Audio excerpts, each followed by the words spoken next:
Hi Victor, this is a quick little video to try to explain to you about how to calculate the mass of the pipe.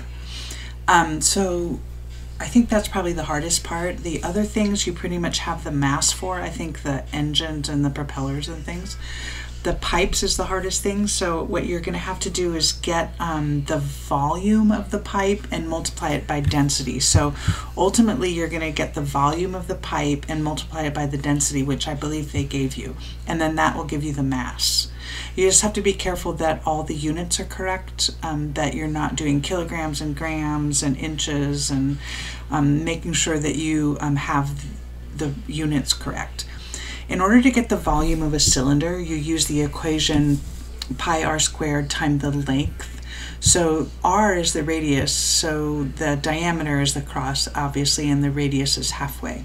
So in order to get the pipe, what you're going to need to do is calculate the volume of the big cylinder, which is the outer diameter of the cylinder, and then the volume of the inner one, which is the part that you don't need, right? So you're going to take the difference in those.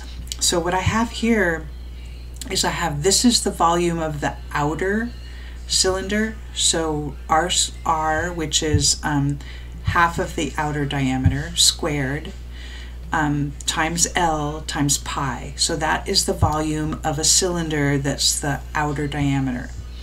Then you subtract from it the inner diameter. So you're going to get r of the inner, which is 1/2 of the inner diameter, squared times pi times L. So now you have this inner diameter, so you take the outer minus the inner, and then I just did a little bit of algebra here to get to the volume of the pipe. Then you take the volume of the pipe and you multiply it by the density, and that will give you the mass of the pipe.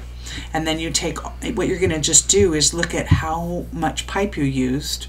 So measure out what's this length of all the pipe that you used in your design, and do this calculation, and you'll be able to get the mass. I hope that helps.